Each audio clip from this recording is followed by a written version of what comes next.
There's a moment in almost every adult's life when you pause and ask, why am I like this?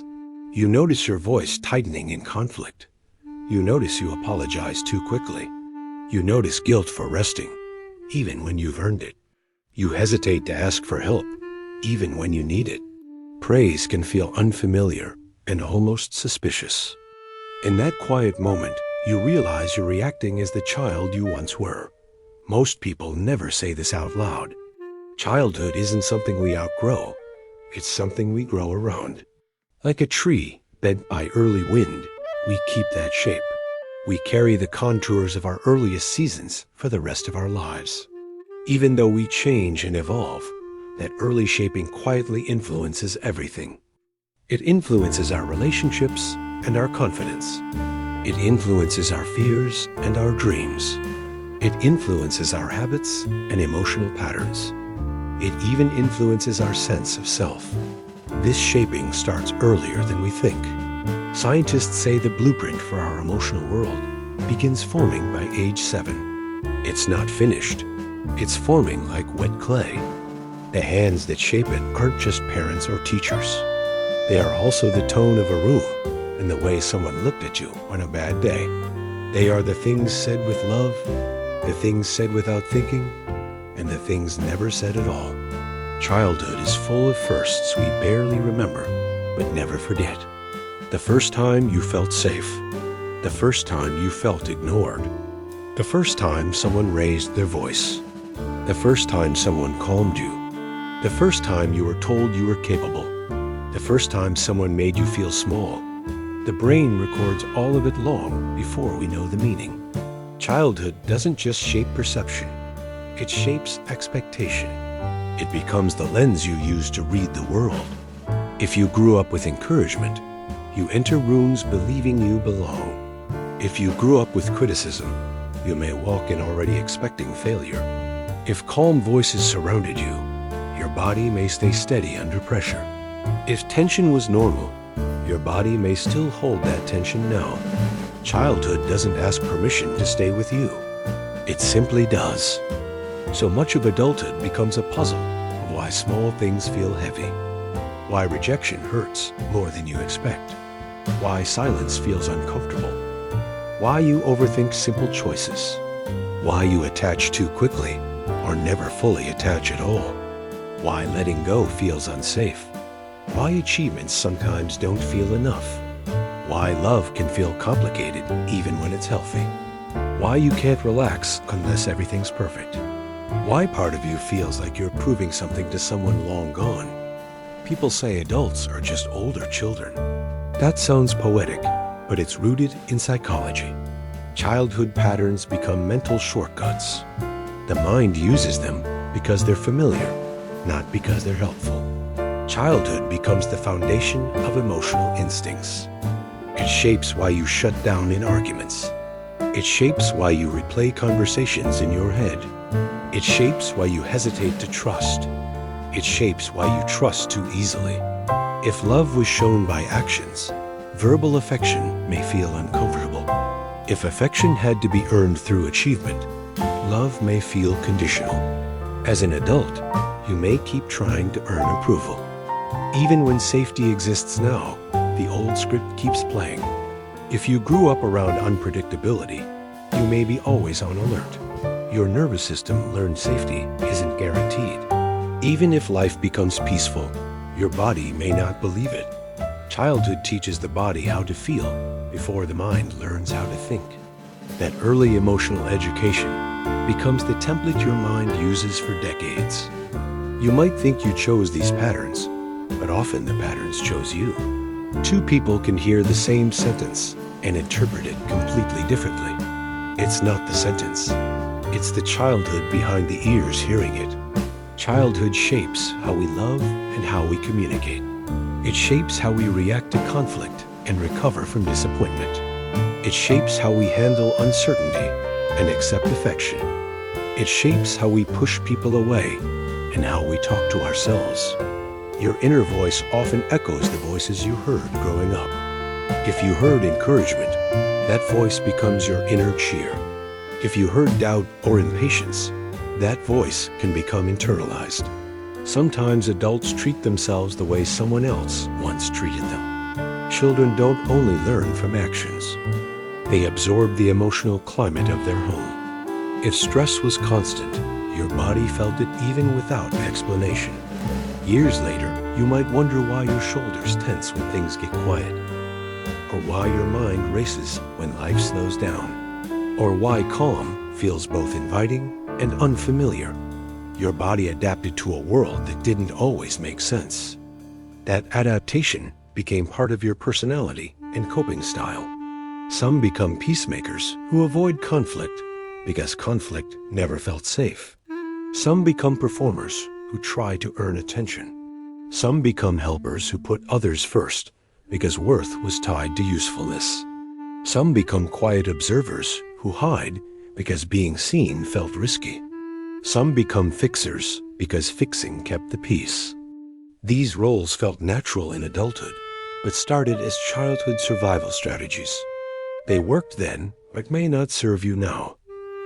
Childhood doesn't only shape weaknesses. It shapes imagination and resilience. It shapes your ability to see wonder in small things. Your sensitivity is not a weakness. It's proof you felt deeply as a child. If you care so much, it's because you learned to feel deeply.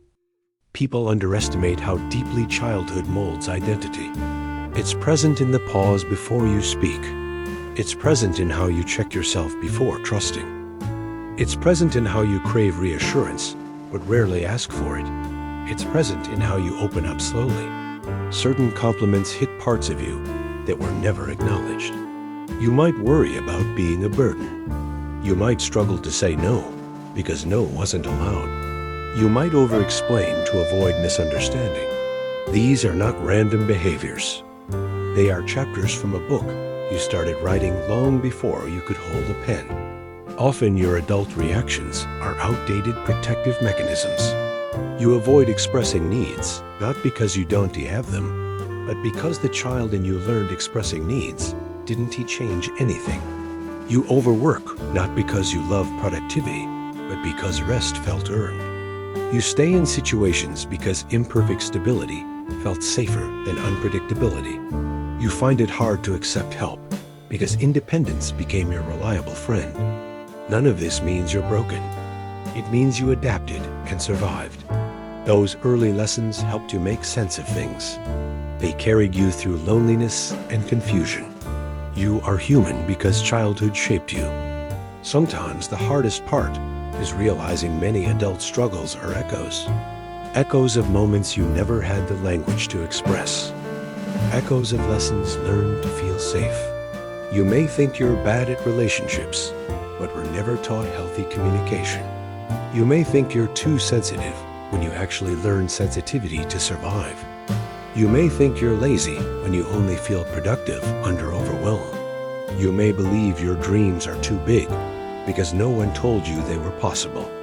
Early experiences become internal truths. If someone pointed out your flaws constantly, those flaws grew loud even in silence.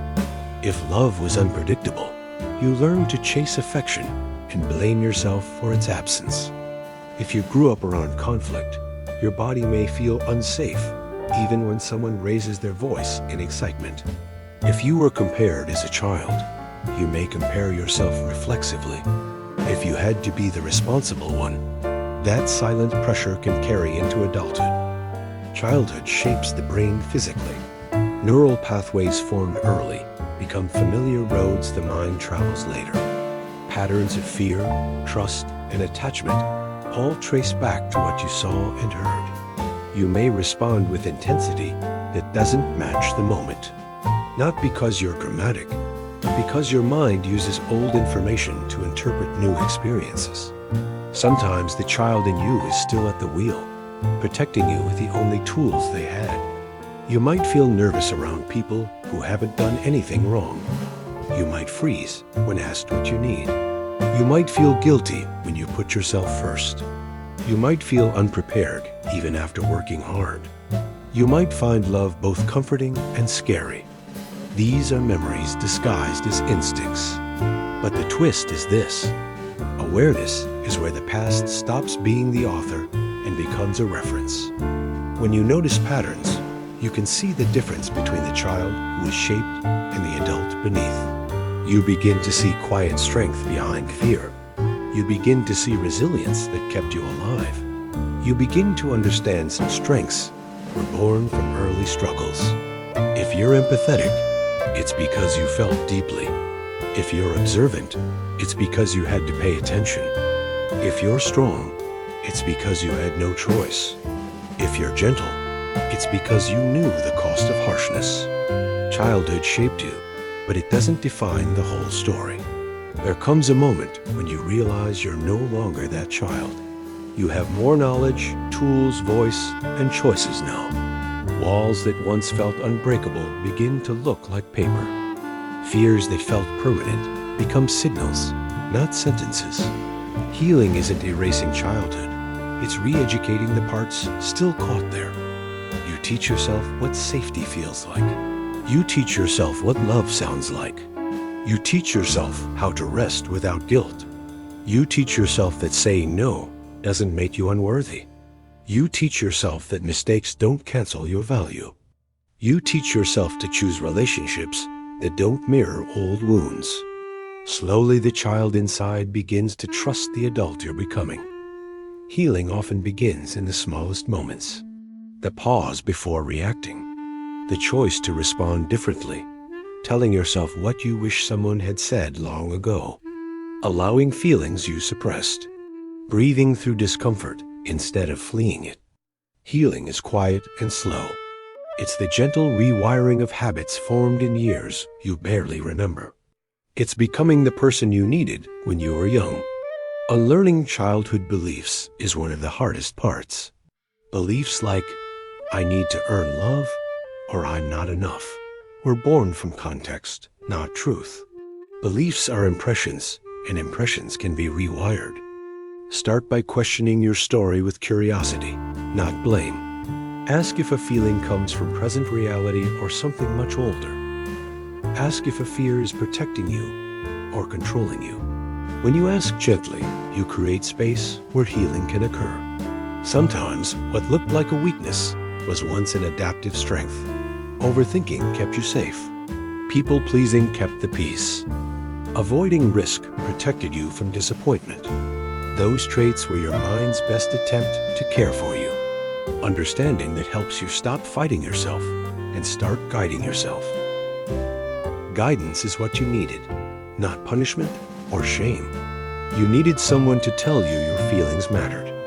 You needed permission to be enough. You needed reassurance that mistakes don't erase your worth. You needed someone to tell you your voice wasn't too small. You needed someone to believe your dreams were possible. Some people hear those things growing up. Others learn them later.